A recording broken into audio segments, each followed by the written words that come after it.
और वही होगा, आपने एक पर्सन को चेज किया और वो पर्सन आपको मिल गया, देन डोपामिन विल That's से it. What next. How do you convince a parent कि उनका रोल सिर्फ नर्चरिंग का ही है? जो कहीं फेलियर हिट करेगा वो फिर बहुत ज्यादा लो भी चला जाएगा, क्योंकि कोर आइडेंटिटी अब हिट हो रही है। कोई क्वेश्चन ही नहीं आएगा कि गवर्नमेंट जॉब बोरिंग भी हो सकती है। For IITians, career-related anxiety is under-discussed. बच्चा is completely vulnerable and dependent on the parents. right. Being in their good books is my survival strategy. And this person is not questioning at all कि मुझे क्या चाहिए। It just कि शायद उससे happiness आ जाएगी, क्योंकि उसको आ रही है तो मुझे भी आ रही है। Expectation और anticipation तक बहुत बहुत मजा मजा आता है। जैसे ही वो आता है।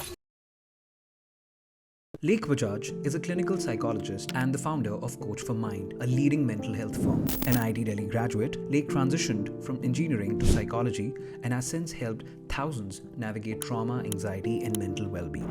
With over a decade of experience, he's also a content creator, speaker, and advocate for mental health awareness.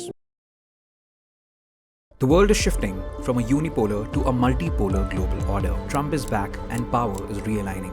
AI is rising, reshaping jobs and rewriting futures. The planet is warming up while the birth rates fall. To see these in isolation is to miss the bigger picture. A world which is unsteady, unpredictable, and transforming before our eyes.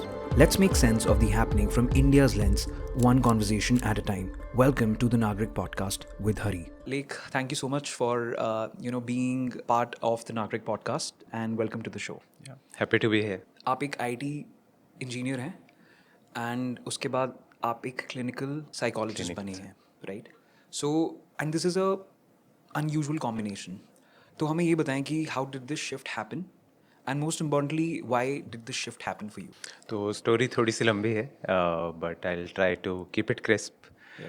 Broadly reasons तो combination था, personal, professional, interpersonal. Personal life में, family में काफ़ी mental health issues थे. As a child मुझे वो words नहीं पता थे that these are mental health issues, but later on looking back now that I see, so mental health issues थे जिसका कोई ट्रीटमेंट भी नहीं हुआ. तो I had seen difficulties in the family. उसके बाद आईआईटी आने के बाद आईआईटी में भी जनरली एटलीस्ट 2014 2010 इस टाइम के अराउंड ज़्यादा बात नहीं होती थी कि मेंटल हेल्थ प्रॉब्लम्स क्या होती है. आजकल तो स्टिल इट्स मच बेटर. तो वहाँ भी मैंने देखा कि आसपास सब सीजीपीए की बात कर रहे हैं, इंटर्नशिप, पैकेज, जॉब, बट किसी से भी मैं पर्सनली बात कर रहा था तो everyone would open up when I will talk about a little personal. तो कोई issues, emotional issues, relationship issues, family issues, but ऊपर ऊपर से हर कोई सिर्फ पैकेज और रिज्यूमे और जॉब की ही बात कर रहा था. तो वहाँ से मुझे लगा कि कुछ तो प्रॉब्लम है जिसके बारे में कोई ओपनली बात नहीं कर रहा है, एंड क्या इसके सॉल्यूशंस है. प्लस पर्सनल एक्सपीरियंस भी था. So I lost my mother in 2010 which was my first year end. तो तब 6 मंथ्स का ऐसा फेज़ आया जब मैं खुद बहुत लो फील कर रहा था, बिना किसी रीज़न के रोना आ जा रहा था. कभी भी रोना आ जा रहा है और कुछ काम करने का मन नहीं कर रहा. अकेडमिक्स में भी सडन डिप आ गया था from second to third semester. तब मुझे लगा ये क्या हो रहा है, मुझे दिस डजंट मेक सेंस. तो वहाँ से भी फिर इवेंचुअली मुझे ये लग रहा था कि कुछ तो गड़बड़ है, and this is a new field मेरे लिए at least, that I need to explore. तो ऑल्दो बहुत सारे और भी चीज़ें मैंने की थी during the 4 years to explore के करियर पाथ मुझे क्या रखना है. But eventually after leaving my job in 2015, looking back all these things made sense, and I decided कि जस्ट आउट ऑफ क्यूरियोसिटी मुझे मेंटल हेल्थ को समझना है, क्या होता है, क्यों होते हैं मेंटल हेल्थ इश्यूज, सॉल्यूशंस क्या क्या अवेलेबल है. सो बहुत ही पर्सनल रीज़न से स्टार्ट हुआ था.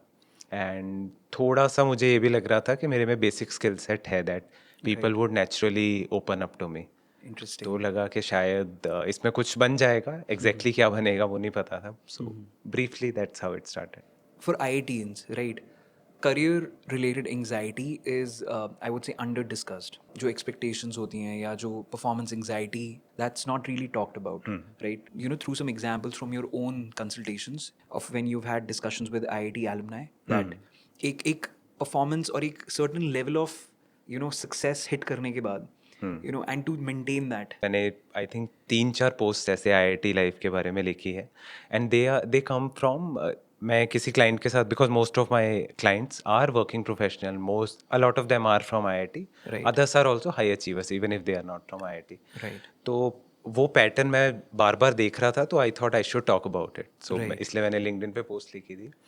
एंड तो जर्नी यूजली ऐसे ही स्टार्ट होती है. Lot of them, some of them are toppers throughout school, Right. But a lot of them 8th 9th 10th के आसपास suddenly they start performing well, and suddenly a lot of validation comes their way. Right. Parents अच्छा बोलना शुरू कर देते हैं, teachers, relatives में नाम हो जाता है, अरे this Right. This kid is very bright. Right. और उसके बाद वो 2 साल का कोचिंग पीरियड आता है आईआईटी की तैयारी. एंड वहाँ से बच्चे का, और वो एज भी ऐसी होती है when our personality is getting formed. Right. तो सडनली बच्चे को लगता है ये तो कुछ अमेजिंग हो रहा है, आई am doing something right, that everyone is liking me, teachers, parents, relatives.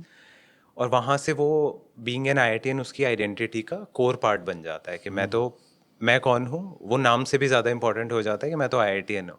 Exactly. और इवन कोचिंग इंस्टीट्यूट्स की भी टैगलाइंस ऐसी होती है, for example FIITJEE today IITian tomorrow. तो वो बार बार इन अ वे उसको इंडिकेट किया जाता है, this is who you are, this is who you are. Right.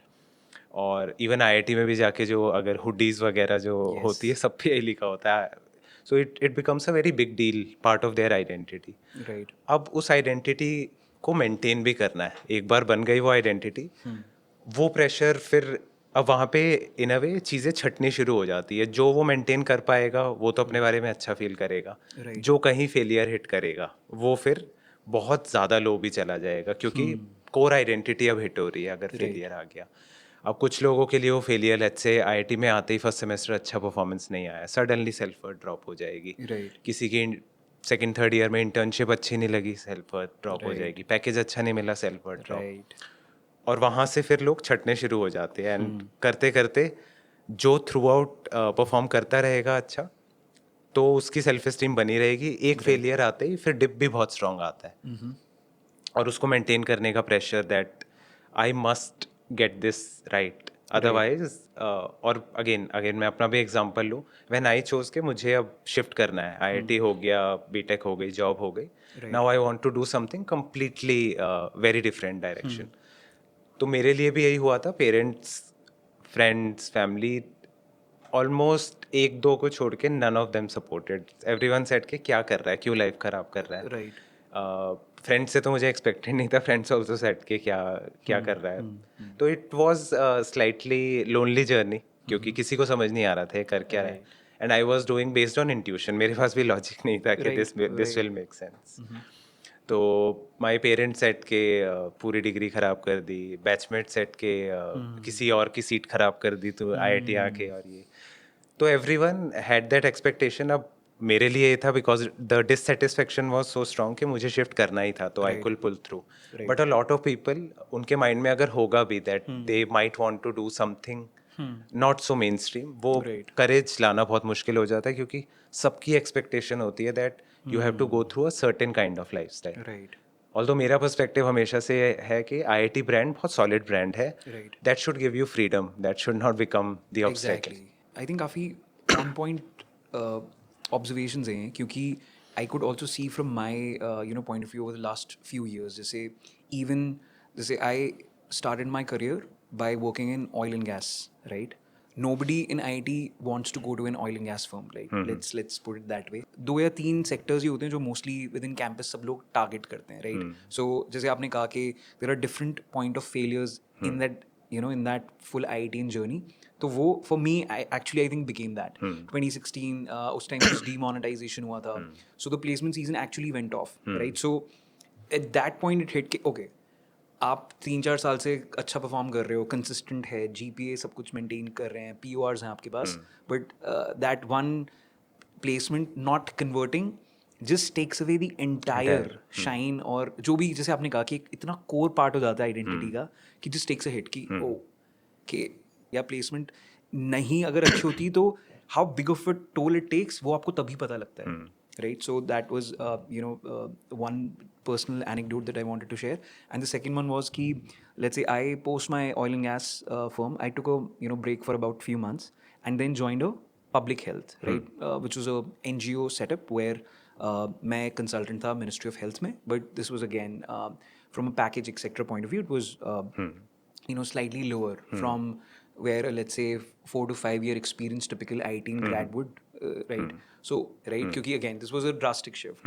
I was going from a proper American MNC to an NGO setup. Again, I can connect pretty well to the point जो आपने बोला, and that pressure becomes even more, I think, उसको पार करवाना और मुश्किल हो जाता है काफ़ी बार, कि जब आपको इंटरनल फैमिली, पेरेंट्स, फ्रेंड से ही इतना रेजिस्टेंस मिलता है किसी मूव पे कि ये क्यों कर रहे हो, ये बहुत ही लॉजिकल मूव है, बट एज यू सेड कि काफ़ी बार आप लॉजिक नहीं बट इंट्यूशन के थ्रू ड्राइव होते हैं. So that's a great thing that you talked about, and I think a lot of people will connect, because जितने फ्रेंड्स और जितने एक्वेंटेंसेस से मैं बात करता हूँ, everyone has this underlying feeling, सबके दिमाग में चल ही रहा होता है कि almost every, there are very few people जो आज की डेट में ऐसे प्रोफेशंस में काम कर रहे हैं जिनसे वो बहुत ही ज़्यादा अलाइंड होंगे, राइट? सो एक इंटरनल डिससेटिस्फैक्शन सभी के साथ है. And so I think let's from here, you discussed at length about the IIT journey, but एक बार उसके बारे में बात करते हैं, राइट? आई पर्सनली बिलीव कि जो आप जिस प्रोफेशन में हैं, right, it's not always about big events, right? धीरे धीरे स्मॉल इवेंट्स, ओवर टाइम उनके क्यूमुलेटिव इफेक्ट से धीरे धीरे स्ट्रेस बिल्ड होता है, and that's how things start to shape, right? From a mental health point of view specifically. So I think to better understand this, हम आज का discussion how we would structure is we would go proper life cycle approach में, right? As a kid आपके क्या factors होते हैं जिनसे आप affect होते हैं, then उसके बाद how do you go into your adult life, professional life, and then into the relationship stage as an infant or as a child, right?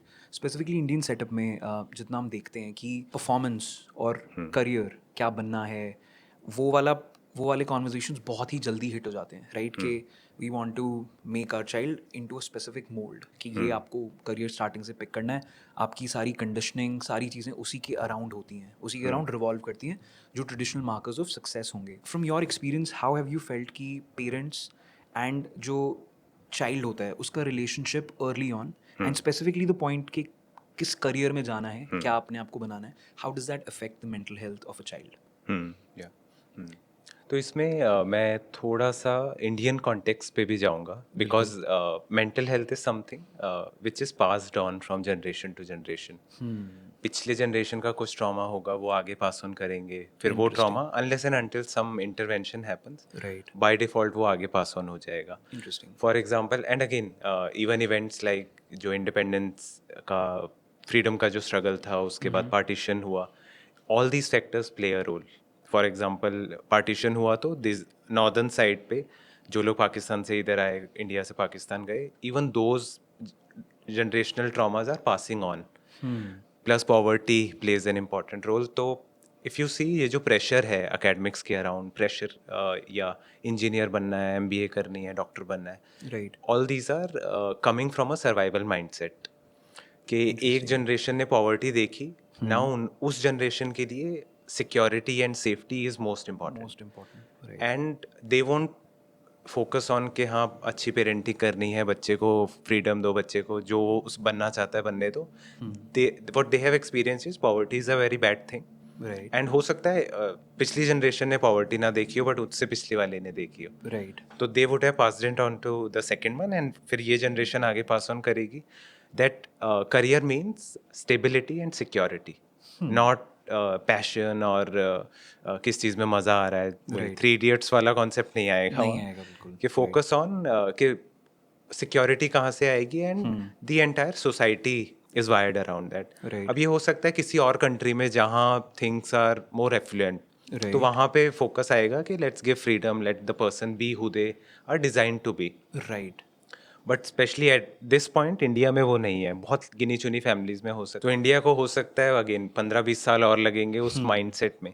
छोटी छोटी कुछ फैमिली में रेयर केसेस में वो हो रहा है, but general approach is safety and security. और वो पूरी ट्रेजेक्ट्री बन जाती है कि आगे मैरिज के प्रॉस्पेक्ट्स होंगे तो वो भी बहुत ही सर्वाइवल माइंडसेट से देखे जाएंगे कि मनी कैसा है, बैकग्राउंड कैसा है, और या अब तो फिर वो गवर्नमेंट जॉब वाला स्टिल थोड़ा सा कम हो रहा है. Right. पिछली जनरेशन में तो बस गवर्नमेंट जॉब, वो स्टेबिलिटी और सिक्योरिटी को जस्ट का एपिटोम था वो. बिल्कुल. Right. गवर्नमेंट जॉब से कोई निकालेगा नहीं, कैसा परफॉर्मेंस कर लो. राइट, और उसके मतलब कोई क्वेश्चन ही नहीं आएगा कि गवर्नमेंट जॉब बोरिंग भी हो सकती है, हो सकता है बिल्कुल ही मन ना करे, या आप रिलेट ही ना कर पाओ. In fact a lot of my batchmate, junior, seniors जो in fact you might also see जो गवर्नमेंट सर्विसेज में है, engineering services, UPSC, IAS, they might not be very happy with, Right. But जो ड्रीम बेचा गया था वो था कि stability and security Right. And a lot of social respect, और सोशल रिस्पेक्ट भी fundamentally relates to security, Right. कि रिस्पेक्ट मिलेगी तो फिर स्टेबिलिटी रहेगी, कोई थ्रेट नहीं आएगा. तो इन माई अंडरस्टैंडिंग ये सारा जो करियर के अराउंड आता है, ये it's not very well thought of. It is के हमने लैक ऑफ सिक्योरिटी देखा या हमसे पिछली जनरेशन ने देखा, and that is the right thing to do. तो हमारे बच्चे को भी सिक्योरिटी फोकस्ड ही होना चाहिए. The current phase is, let's say, third generation post independence, right? तो even वो angles or tangent of, let's say, economic stability नहीं होना is still driving the early childhood of the majority people in this country, right? क्योंकि वही factors of security, stability are driving the everyday decision in most of the families. Again, कुछ pockets होंगे, कुछ areas होंगे, tier 1 cities, urban centers में जो maybe इस mentality के ऊपर जा चुके होंगे, but most of the country is still going through that, and therefore it becomes very important कि जो आपने framework या जो thought process put किया है, they may not realize it consciously कि ये हो रहा है, but subconscious level पे हर कोई, इतने सारे लोग जब एक साथ डिसीजन ले रहे हैं तो सोसाइटी उस एक मोल्ड में बहती जा रही है. उसी का एक डाउनस्ट्रीम इफेक्ट जो होता है वो एक होता है कंडीशनल लव और अफेक्शन का, राइट? कि क्योंकि आपको बच्चे को या इन्फेंट या चाइल्ड को उस डायरेक्शन में धीरे धीरे वो करना है, तो आप एज अ पेरेंट भी जो इंसेंटिव्स और डिसइंसेंटिव्स क्रिएट करते हैं बिहेवियर में, फ्रॉम एन एजुकेशन स्टैंडपॉइंट, जो भी वो इसी टाइप के होते हैं कि अगर आप एक्स करोगे तो आपको वाई मिलेगा, right? Now it can B, and mostly x होगा कि कुछ अच्छी परफॉर्मेंस, चाहे वो अकेडमिक्स में हो चाहे किसी भी चीज़ में हो, बट मोस्टली एकेडमिक ओरिएंटेड ही होगी. टॉक अबाउट दैट कि how does that subconsciously affect a child, कि जब उसे पता है कि जब कुछ होगा तभी कुछ चीज़ मिलेगी, और वो कुछ चीज़ can be right a lot of things, and maybe आप उसको अच्छे से डिफाइन कर सकते हैं कि वो किस जो रिवॉर्ड मिल रहा है वो किस सेंस में मिल रहा है. बट टॉक अबाउट दैट कि चाइल्ड एंड पेरेंट का कंडीशनल लव और केयर वाला जो रिलेशनशिप है, how important is that, and do you think it's broken at the moment in India? Actually again mental health को देखने के मल्टीपल मॉडल्स होते हैं. One of the very common understanding is that mental health issues का जो seed है वो childhood में ही पड़ जाता है. Right. वो मैनिफेस्ट होने में शायद कुछ साल लग जाते हैं, और यूजुअली 18 ईयर्स के एज के आसपास मेंटल हेल्थ इलनेस या इश्यूज का ऑनसेट होता है. Right. लेकिन वो सीड चाइल्डहुड में ही पड़ चुका होता है. अब वहाँ पे पेरेंट्स का पर्सपेक्टिव क्या है लाइफ को देखने का, उस हिसाब से अगेन यहाँ पे क्वेश्चनिंग बहुत इंपॉर्टेंट हो जाती है. या तो सेल्फ अवेयरनेस हो, एक क्यूरियोसिटी हो खुद को क्वेश्चन करने की. Otherwise most of the parents are like कि हमें पता है क्या सही है तरीका. अब वो सही नैरेटिव वेरी कर सकता है person to person, Right. But parent को लग रहा होता है कि मुझे पता है क्या सही है, एंड उस फ्रेमवर्क में मैं अपने बच्चे को फिट करूंगा. और दे डोंट क्वेश्चन कि उन्होंने भी बस वो फ्रेमवर्क विदाउट क्वेश्चनिंग उठा लिया है, राइट? सोसाइटी से, अपने पेरेंट्स से, पिछली जनरेशन से, exactly. And they try to fit the child into this framework. अब यहाँ पे अगेन सर्वाइवल पर्सपेक्टिव से एक एनिमल चाइल्ड होता तो animal child are not as vulnerable as a human child. अगर एक डॉग या कोई और एनिमल का बच्चा कुछ दिन पेरेंट के पे डिपेंडेंट रहेगा, उसके बाद उसको छोड़ भी दिया वो शायद सर्वाइव कर जाएगा. ह्यूमन चाइल्ड को 1 साल 2 साल 3 साल की एज पे छोड़ दो, वो मर जाएगा, वो कुछ नहीं कर सकता अपना. वो बहुत ज़्यादा वल्नरेबल और डिपेंडेंट होता है अपने पेरेंट पे. और वहाँ से it becomes a cycle. Parent rigid minded है कि this is the right way to be. बच्चा is completely vulnerable and dependent on the parents. कि पेरेंट्स ने अगर खाना नहीं दिया, एंड अगेन बच्चा ये सोच नहीं रहा, उसका entire system is designed this way, right? कि पेरेंट का love and affection and being in their good books is my survival strategy. Oh right. वो सोच नहीं रहा वैसे, but that's how the system is designed by nature. Right. अब अगर let's से मदर खाना कुक कर रही है, और बच्चे ने कुछ बोला कि बच्चा कुछ खेल रहा है और उसने कुछ बनाया मिट्टी का, तो वो अपनी मदर की तरफ मुड़ के दिखाएगा, देखो मैंने ये बनाया. अब मदर ने अगर स्माइल पास की तो बच्चे को लगेगा हाँ मैंने सही किया, कुछ तो सही किया. और मदर का अगर मूड ऑफ होगा किसी और वजह से और मदर ने इग्नोर कर दिया, तो बच्चा ये नहीं सोचेगा कि उनका कुछ और रीजन होगा. बच्चा कहेगा मैं ही खराब हूँ, मैंने जो किया है वो आउटपुट निकाले, ये something is खराब wrong है, with something this. Is wrong, हाँ. राइट? और इस तरह से बच्चा अब अपनी आइडेंटिटी फॉर्म कर रहा है through the lens of parents. Interesting. और वो उसको करना भी पड़ेगा, क्योंकि अगर वो गुड बुक्स में नहीं होगा तो उसका सर्वाइवल खतरे में है। तो पेरेंट्स को खुश करना है इस बच्चे का one of the more important part. Right, और वो बच्चा सबकॉन्शियसली कर उसके हाँ। बायोलॉजी एवोल्यूशन हिसाब से वो स्टार्टिंग में ऐसे ही ही है behave कि उसको पेरेंट्स को खुश रखना है। पेरेंट्स का जो भी पर्सपेक्टिव होगा वो बच्चे को उसमें फिट इन होना है। अब पेरेंट्स या तो पेरेंट्स बहुत ओपन माइंडेड हो, दे आर क्यूरियस कि हमें अच्छी पेरेंटिंग सीखनी है, which is very rare at least so far, या पिछली जनरेशन तक तो बहुत रेयर था। राइट। पेरेंट्स ने अपना एक मोल्ड बना रखा है कि बच्चे को इसमें फिट करना है, और अब बच्चा उस पर डिपेंडेंट है कि पेरेंट्स को खुश करना है, तो उसको उस मोल्ड में घुसना पड़ेगा। नेचुरल इंस्टिंक्ट क्या है बच्चे को, वो दबाना पड़ेगा बिल्कुल। कि पेरेंट्स के मोल्ड में फिट करना है। अब पेरेंट्स के मोल्ड भी अलग अलग तरह के हो सकते हैं। कोई पेरेंट हो सकता है बहुत एकेडमिक ओरिएंटेड हो, या टीयर 2 टीयर 3 में हो सकता है लेट्स से एक गर्ल चाइल्ड को कि तुम्हें तो यही बनना है, तुम्हें तो you have to be like this. Right. तो फिर वो गर्ल चाइल्ड या बॉय चाइल्ड जो भी पेरेंट का मोल्ड होगा उसमें फिट करने के लिए खुद को अपने अलग अलग पार्ट्स को सप्रेस करेंगे जो उससे अलाइन नहीं करेंगे, और जो पार्ट्स में शाबाशी मिलेगी Right. कि हाँ ये ठीक कर रहे हो, वो पार्ट पर्सनैलिटी के फोरफ्रंट पे आ जाएंगे, बाकी सबको दबा दिया जाएगा वेरी सबकॉन्शियसली। बच्चा ये सोच के नहीं कर रहा, और यहाँ से फिर वो डिवाइड क्रिएट हो जाएगा कि लेट्स से बच्चे का अगेन करियर पर्सपेक्टिव से बोलो, वैसे तो और बहुत सारे डोमेन्स हैं। बच्चा आर्ट करना चाहता है या स्पोर्ट्स में अच्छा है, लेकिन पेरेंट को पता है stability, security, money is important, right. तो they have pushed in the child to engineering और कि मेडिकल में चले जाओ। राइट।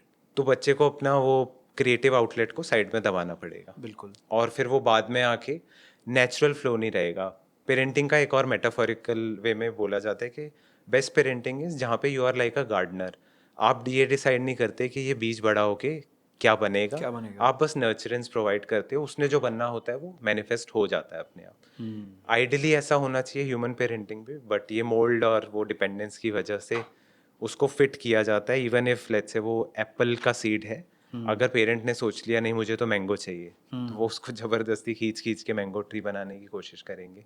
अब वो किस पॉइंट पे आके डिसफंक्शनल हो जाएगा, that can vary from person to person. अपनी जो इनीट पर्सनालिटी स्टाइल है उसके कुछ एलिमेंट्स को बिल्कुल ही सप्रेस कर देंगे, और जिन भी चीज़ों पे उन्हें पॉजिटिव फीडबैक मिल रहा है लेट्स से पेरेंट्स से, और वो पॉजिटिव फीडबैक पेरेंट्स को मिल रहा है सोसाइटी के मोल्डिंग और उनके फ्रेमवर्क जो उन्होंने लिया है उसके हिसाब से, तो पूरे तो उनकी कंडीशनिंग बहुत हद तक उनके पेरेंट्स के फ्रेमवर्क पे डिपेंडेंट है। राइट। तो अगर let's say in a way good way to understand this would be कि अगर लेट्स से पेरेंट का एजुकेशन लेवल कम है, राइट, या वर्ल्ड व्यू और अंडरस्टैंडिंग ऑफ द वर्ल्ड अगर लिमिटेड है, तो वही चीज़ उस जनरेशन नेक्स्ट जनरेशन में भी पास ऑन बहुत ईजिली हो जाएगी। राइट। एंड जो आपने मेटाफर बोला, राइट, गार्डनिंग नर्चरिंग वाला, for a parent also, right, it's very difficult to accept कि उनका रोल सिर्फ नर्चरिंग का ही क्यों होना चाहिए। राइट। दिल से कि इतने सारे सक्सेसफुल केसेस भी तो रहे हैं दुनिया में, राइट, जहाँ पे किसी ने कहा कि नहीं मेरा बच्चा ABC जो भी बनेगा, और वो बन गया, एंड वो बहुत सक्सेसफुल तरीके से बन गया। Right. Maybe one very prime example of this is Yuvraj Singh, right, where Yuvraj Singh said कि क्रिकेटर बनेगा, बेस्ट क्रिकेटर बनेगा अगेन, एंड वो चीज़ वहाँ पे भी दिखती है कि युवराज सिंह बहुत ही पब्लिकली अपना ओवरऑल मेंटल हेल्थ रिलेटेड या जो डिससेटिस्फैक्शन है कि maybe he didn't want to do this, वो ओपनली शेयर कर रहे होते हैं। But how do you convince a parent कि from the metaphor that you said कि उनका रोल सिर्फ नर्चरिंग का ही है, और उसको पेड़ A को B बनाने का नहीं है। जैसे मैंगो और एप्पल वाला आपने एग्जांपल दिया कि अगर वो मैंगो का पेड़ बनने की सोच रहा है और उसने एप्पल बनाना है, तो वो नहीं है, बट सिर्फ ये है कि let him find and let him blossom into a good mango tree itself. तो व्हाट वुड यू से ऑन दैट? इसमें अगेन सक्सेस की डेफिनेशन लाइक यू सेड कि देयर आर मेनी एग्जांपल जहाँ पे वो सक्सेस रहा है, राइट। बट वो सक्सेस की डेफिनेशन बहुत लिमिटेड हो जाती है। Is financial success the only parameter of success? Again इसको अगर बहुत ही फंडामेंटली ह्यूमन नीड्स के पर्सपेक्टिव से देखें तो money is important, money can fulfil certain kind of needs. Right. खाना आ जाएगा, और बेसिक्स हाउस आ जाएगा, कार आ जाएगी, which is important, Right. but it is very limited. But human being is much more complex than just कि food और survival. वो तो that is the animalistic part जिसको बहुत ही survival focus से ही रोटी जीना। कपड़ा मकान के हाँ, रोटी three- कपड़ा मकान, Right. वो that is the animal part, and again कुछ गलत नहीं है उसमें। Right. Money is important, all these survival things are important, but एक और मैं example Maslow's hierarchy of needs के बारे में हम सब ने कहीं ना कहीं सुना है, नहीं सुना तो ऑडियंस सर्च भी कर सकती है। तो उसमें बेसिक नीड्स होती है फिजियोलॉजिकल नीड्स, फिर सेकेंड लेवल नीड्स आती है सेफ्टी नीड्स, Right. कि मेरे पास पैसा है, सेविंग्स है, घर है, आई एम फीलिंग सेफ। फिर आती है relational needs.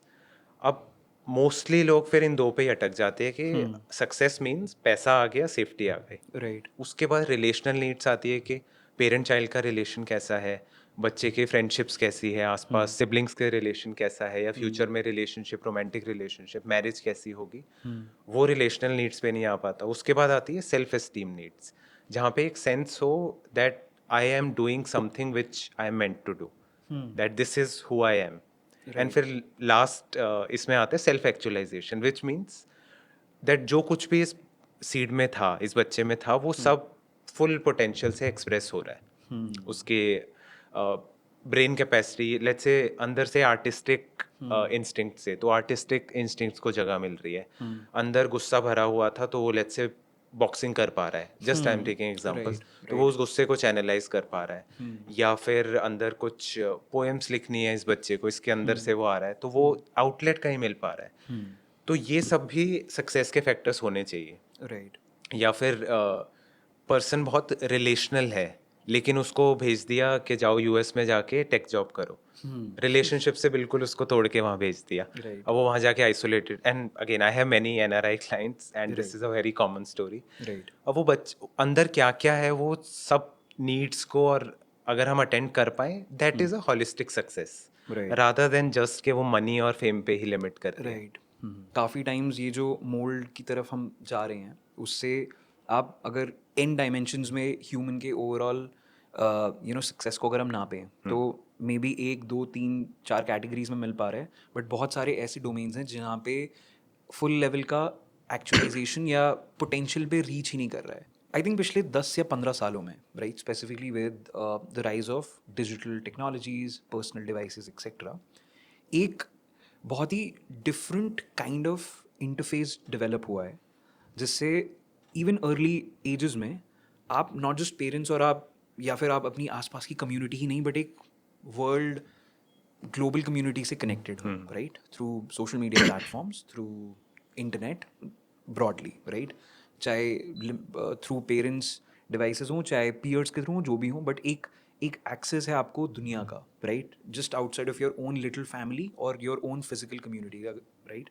So what does that lead to, right? I think this is even from a mental health point of view, ये एक नया आई थिंक डायमेंशन है जो खुलता जा रहा है और एक्सपैंड होता ही जा रहा है, एंड ये एक नया dimension apart from parents add हो गया, right, which is significantly affecting the behavior and the personality development of a young kid, child, whatever. So what do you think? What new patterns are emerging from this? So one very common pattern is, जो मैं again clients में भी काफ़ी बार देखता हूँ, is of comparison. कि comparison के लिए इतने सारे ऑप्शंस मिल गए हैं। पहले तो ये होता था कि नेबरहुड में रह रही है तो वो शर्मा जी का बेटा, शर्मा जी की बेटी से कंपेयर कर लो। Right. अब तो you can compare with anyone, and I have examples also from my clients where like to an extent that again एक रिसेंट ये अनंत अंबानी वेडिंग वाला था, तो लोग अनंत अंबानी से कंपेयर करने स्टार्ट कर दिया कि हमारे, and they are feeling really sad. Like again ये थोड़ा सा पैथोलॉजिकल भी है, हर एक उस लेवल का नहीं कर रहा होगा, बट आई नो केसेस जहाँ पे पीपल आर फीलिंग सैड कि हमें ऐसे जनरेशनल वेल्थ क्यों नहीं मिली, which is very problematic, like that's a recipe for sadness. और ये तो एक एक्सट्रीम एग्जांपल है, but if you see weddings, again सब लोग वेडिंग्स में देखते हैं what all is happening at the wedding level, कि ये वाला ट्रेंड कॉपी करना है, वो वाला क्लोथिंग, ये वाला, और unbelievable amounts are spend without seeing कि हमारी कैपेसिटी कितनी है, just because now everything is available. पहले मे बी सोशल मीडिया नहीं था तो पीपल कुड कंपेयर कि अच्छा उस वाले रिश्तेदार की शादी में ऐसा हुआ था, तो 2-3 ऑप्शंस थे। Now it's ocean of comparison के ऑप्शंस। तो वहाँ से आई थिंक ऐसा नहीं है कि हर कोई कंपेयर करेगा, अगेन वो डिपेंड करेगा पेरेंटिंग कैसी हुई या चाइल्डहुड अपब्रिंगिंग कैसी थी। अगर पेरेंट्स बहुत ही कंपैरिजन ड्रिवन थे, अब बच्चा भी अपनी वर्थ को कंपैरिजन से ही उसको आइडियली ये होना चाहिए, पर्सन अपनी नीड को देखे, अपनी वांट्स को देखे, उस हिसाब से अपना करियर, अपनी वेडिंग, अपनी कार, अपनी नीड्स के हिसाब से डिज़ाइन कर ले life. Right.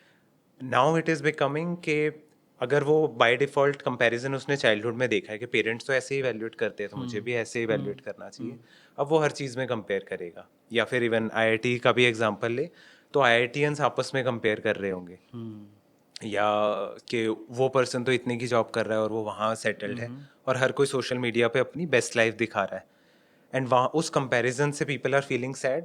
Some people are able to do something कि चलो मैंने भी इतना कर लिया तो फिर वो किसी और डोमेन में कोई और आ जाएगा। और एक और recent example, so one of my client shared के उसकी फ्रेंड ने एक पर्टिकुलर टाइप की ज्वेलरी ले ली, उसको लगा मैं भी ये ले लूंगी तो मुझे हैप्पी फील होगा। उसने जब तक वो खरीदी तो उसने उससे ऊपर की ब्रांड ले ली थी, Right. फिर वो किया, फिर उससे ऊपर की ब्रांड के लिए उसकी फ्रेंड ने सेविंग स्टार्ट कर दी थी। Right. And this person is not questioning at all कि मुझे क्या चाहिए, इट जस्ट कि शायद उससे हैप्पीनेस आ जाएगी क्योंकि उसको आ रही है तो मुझे भी आ जाएगी। तो I think this is one of the impact of social media, that comparison को बहुत ज़्यादा इजी एक्सेस मिल गया, किसी से भी कंपेयर करो, there is no limit.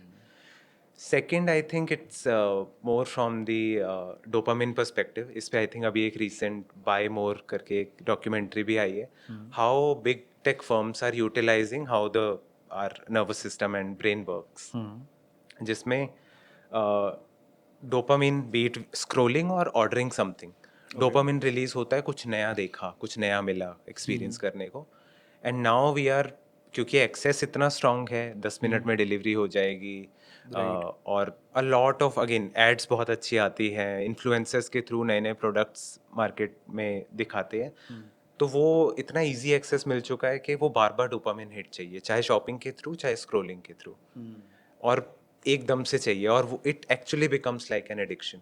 And ये तो एडिक्शन मास लेवल पे हो रहा है, this is not just limited के लेट्स से ड्रग अब्यूज है तो वो स्टिल एक लिमिटेड कंटेंट है, लिमिटेड लोग कर रहे हैं। सोशल मीडिया वाला एडिक्शन, अगेन अवेयरनेस ना हो तो it's very easy to fall into it. Right. और एडिक्शन प्रॉब्लमेटिक तभी बनता है जब फिर, क्योंकि एक पॉइंट के बाद उस लेवल ऑफ कंजम्पशन से मज़ा आना कम हो जाता है, फिर और बड़ा हिट चाहिए।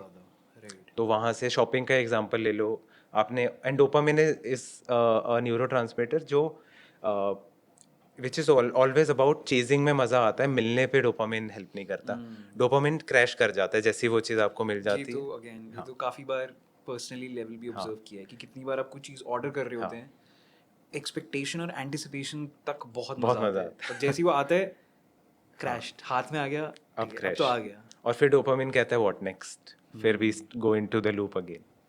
इंटरेस्टिंग। तो इसके मेंटल हेल्थ इफेक्ट्स क्या हैं कि let's say at mass level पे, राइट, हर कोई डोपामिन चेज कर रहा है, what is the next logical thing that will happen from this? क्या होगा मतलब एट अ पॉपुलेशन लेवल? कभी तो कुछ ब्रेक डाउन होगा कि सब लोग ही अपने डोपामिन लेवल्स को ऑप्टिमाइज करे जा रहे हैं, अब्यूज कर रहे हैं इन अ वे। तो what are the physiological, let's say, end point of such a dopamine heavy lifestyle, let's say? Actually, there is a statement, I don't know where who gave it, but it was something like जहाँ भी consumerism बहुत ज़्यादा बढ़ जाएगा वहाँ isolation आ जाएगा। People because broadly अगर बहुत ब्रॉड लेवल पे बोलूँ तो देर आर 4-5 हैप्पीनेस हार्मोन्स, शायद कहीं ना कहीं सुना होगा, dopamine, serotonin, oxytocin and so on. तो dopamine is about chase, serotonin is about enjoying what you have, oxytocin is about to experiencing happiness in togetherness, कि हम साथ में बैठे हैं, चाय पी रहे हैं and we are happy. Okay. But when this balance is more towards dopamine कि बस चेस करते रहो, चेस करते रहो, तो वो लत लग जाएगी, एडिक्शन हो जाएगा कि मज़ा मुझे चेस करने में ही आता है। तो enjoying the present what you have, वो वाला पार्ट रिड्यूस हो जाएगा, and relationships are all about the present, sense of togetherness कि हम साथ में बैठे हैं। अब अगेन, और ये सोसाइटी में होना स्टार्ट भी हो गया है, पेरेंट, छोटे छोटे बच्चे आर जस्ट स्क्रोलिंग, पेरेंट अपना स्क्रोल कर रहा है, बच्चा फोन अपना दे स्क्रोल दिया कर है, रहा है, टाइम ही नहीं है, फोन दे दिया, अब करो स्क्रॉल। और फ्रेंड्स आपस में बस स्क्रॉल कर रहे हैं या फोटोज क्लिक करके पोस्ट कर रहे हैं। तो जहाँ भी कंज्यूमरिज्म, अगेन सोशल मीडिया को आप कंज्यूम करो या शॉपिंग से कुछ कंज्यूम करो, तो वो एडिक्शन इतनी बढ़ जाएगी कि जो हेयर एंड नाउ वाले हॉर्मोन्स है जो आपको अभी को सेरोटोनिन हो गया, oxytocin, which you enjoy the present, वो फिर आपको इस साइड से बहुत कम हो जाएगा कि उसी में ही जाता हूँ, डोपामिन की तरफ जाता हूँ, लेट्स मी चेज। और सेम फिर रोमांटिक रिलेशनशिप भी अफेक्ट होने लग जाएंगे, लेट्स से उसमें भी चेज ही हो रहा है। चेज ही हो रहा है, yes, Right. This the whole dating culture. Right. और फिर मज़ा आएगा ही नहीं कि, और वही होगा, आपने एक पर्सन को चेज किया और वो पर्सन आपको मिल गया, देन डोपामिन विल That's से it. What next. और फिर रिलेशनशिप में बाय डिफॉल्ट बोर्डम आ जाता है जो हनीमून फेज के बाद, तो आप कोप ही नहीं कर पाओगे। तो एक्चुअल जो सेंस ऑफ कनेक्शन और लव जो डेवलप होता है ओवर द इयर्स, उस तरफ ध्यान ही नहीं जाएगा, क्योंकि फिर डोपामिन कहेगा what next. Damn. Again, I think हम ये अर्ली साइंस देख ही रहे हैं सोसाइटी में ओवरऑल, बट जब ये और ज़्यादा और डेप्थ में और मैग्नीट्यूड जब इसका इंक्रीज होगा, एज यू सेड कि आइसोलेशन और रिलेशनशिप ब्रेकडाउन्स और ज़्यादा इंटेंसिफाई हो जाएंगे। So I think last year when I started this entire thing, I took a few interns from IIT, right?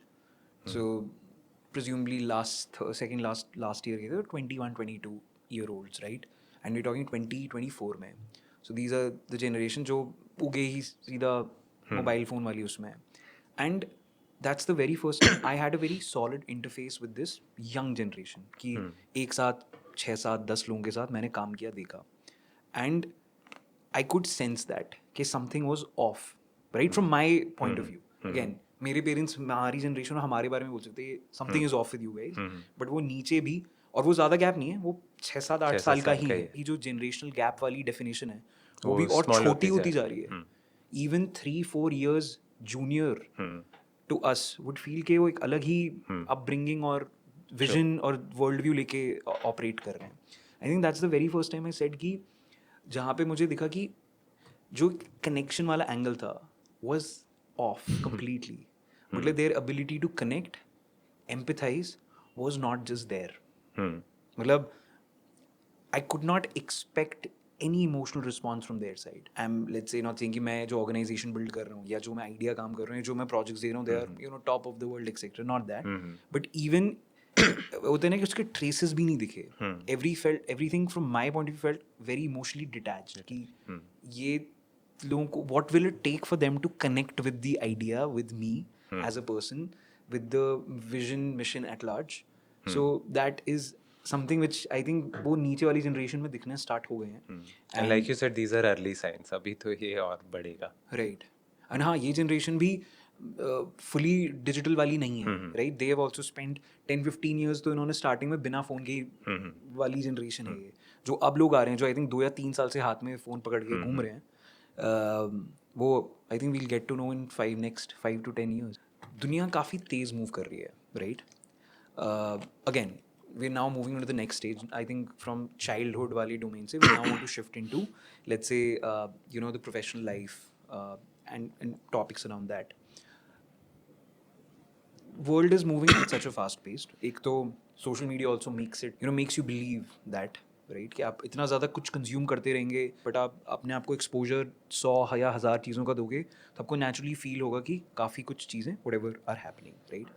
Technology point of view से भी चीज़ें आर, आई थिंक, एक्सपैंडिंग. चाहे AI कहें हम, जो भी चीज़ें अभी आ रही हैं, what sort of impact is it having on early stage professionals, right? We're not even talking mid-career professionals या late stage, but let's say early professionals who are entering at this phase at a time जहाँ पे एक ऐसी technology है जो शायद हर type का काम एक डिसेंट लेवल ऑफ आउटपुट तक तो स्टैंडर्ड वैसे कर रही है, and it's very cheaply available, right?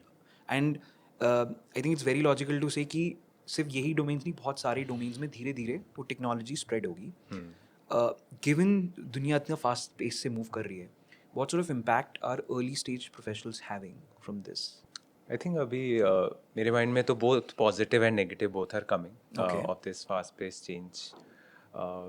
It is also, if the mindset is of curiosity and learning, so it has positive impact also. People are utilizing the latest technology in very good ways also.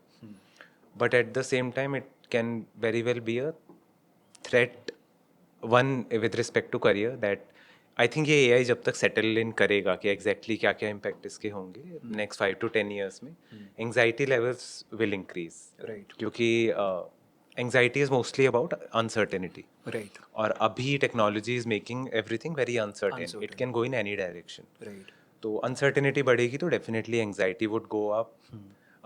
और जो higher management और young entry level वालों के बीच में जो gap है वो भी ट्रस्ट भी गड़बड़ाएगा, क्योंकि Right. They must be trying to optimise money.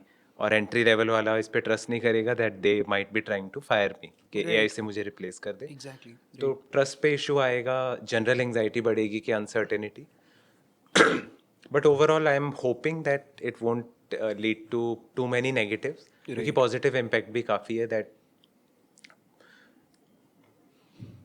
even from the context of happiness and boredom also, that people will be able to get the redundant boring things, they'll pass it on to the AI, and they will do what they are actually meant to do. They'll focus more on that. Admin tasks will be taken care of by the AI. So positive impact bhi hai that. Right. But again, it will be with awareness as a society. If we deal with it, it can lead to a lot of positive also. Right.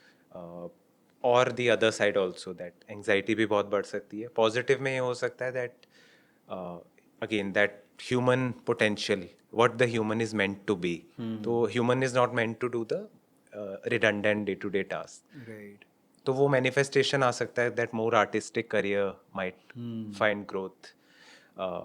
But जहाँ पे level of intellect थोड़ा कम होगा, सब optimal होगा, तो वहाँ पे फिर वो ज़्यादा थ्रेट ओरिएंटेड होगा, क्योंकि दे will be replace by AI. But curiosity और लर्निंग माइंडसेट जहाँ होगा, mostly things will become better. जो लोग अपने आप को क्यूरियस रखते हैं या जिनका इंटेलेक्ट लेवल थोड़ा ऊपर होता है, they will have a positive effect from this technology. क्योंकि वो अपने अगर लेट्स से working hours, not saying working hours, but अगर अपना टाइम जिन भी एक्टिविटीज़ में डेडिकेट कर पाते हैं, मे बी जो उनके टाइम स्पेंड का सबसे बोरिंग काम होगा, they will be able to automate that with this technology. Whereas एक चंक ऑफ पॉपुलेशन होगी जो इंटेलेक्चुअली थोड़ा कम लाइट काम कर रहे हैं, let's say, right, they will B at the risk, they will be on the receiving end of this technology. कि जहाँ पे वो जो उनकी स्किल सेट हैं वो ऑलरेडी टेक्नोलॉजी बहुत, इवन इफ नॉट 100% लेवल पे, but 80% level, but at a significantly cheaper price point कर पाएगा. Interesting. What's a way to cope with that anxiety then? So anxiety, I think ये anxiety को समझने का बहुत अच्छा तरीका है, of any kind also, not specific to this, that anxiety is a threat detection system. It helps us, it gives us a signal. जैसे अभी इस रूम में हम बैठे हैं, यहाँ पे अगर स्मोक जाएगा तो स्मोक डिटेक्शन सिस्टम एक्टिवेट हो जाएगा एंड इट विल से कि यहाँ स्मोक है. अब अगर वो स्मोक होगा कि कुकिंग से थोड़ा स्मोक हुआ, राइट, या किसी कोई सिगरेट पी रहा है उसका स्मोक हुआ, will press a button and calm it down कि कोई थ्रेट की बात नहीं है. राइट, और if it is an actual threat then we will run out of the building. तो anxiety in the human system is also like that threat detection alarm. Right, अब अगर वो अलार्म बोल रहा है कि कोई थ्रेट है, right, if we are able to attend to it, that okay, a part of me is indicating कि कोई threat आ रहा है, look at it. I'll look at the threat and make a plan that AI, for example, in this specific topic, AI is growing, is my career under threat? So this anxiety is not problematic, it is an indication, do I need to change something? And if I take that message, take the right steps, be curious, be learning oriented and see मैं अपने career को इस transition में कैसे mould करूँगा, then this anxiety is very helpful. Right, But if we are not emotionally aware or we don't have a good relationship with our own feelings, then because anxiety से या तो productive action आ सकता है या avoidance भी आ सकता है. कि anxiety बहुत मुझे प्रॉब्लम कर रही है तो let me find some way to just get rid of or cope with this anxiety. अब वो unhealthy ways पे चला गया तो फिर एंग्जाइटी के लिए let's say someone will get into substance use या अवॉइडेंस ऑफ वर्क के देखेंगे जो होगा अभी मुझे नहीं समझ आ रहा. It can be harmful also, but this is a good way to look at anxiety that और any other emotion that they emotions are not bad, right, they are signals. अब हमें देखना है कि वो सिग्नल कितना रेलिवेंट है. कभी कभी अगर डिटेक्शन सिस्टम थोड़ा सा डिसफंक्शनल है, जो एंग्जाइटी डिसऑर्डर्स में हो जाता है, वो तो वो गलत सिग्नल करने लगता है. तो learning how to calm down that system time and again so that it doesn't become dysfunctional. Interesting. The important tool becomes कि आप उस इमोशन को चैनलाइज करके कर क्या रहे हैं, right? Either you can take constructive action उस पर, अपने आप को और लर्निंग ओरिएंटेड कर लें, एंड देयरफॉर आप उसी एंग्जाइटी को एक अच्छे आउटकम में स्लोली होपफुली विद टाइम ला पाएंगे. वेराज अगर आप उसी चीज़ को अवॉइडेंस या एक्शन नहीं लेने के डोमेन में की तरफ चले जाएंगे, that same anxiety may be short term में तो आपको ठीक लगेगा कि हाँ you kind of in a way completely gotten rid of that emotion, but वो चीज़ बाद में आके इन डिफरेंट शेप और फॉर्म आपको हिट करेगा. Thank you for listening to part 1 of our conversation. For part 2, subscribe to our YouTube channel.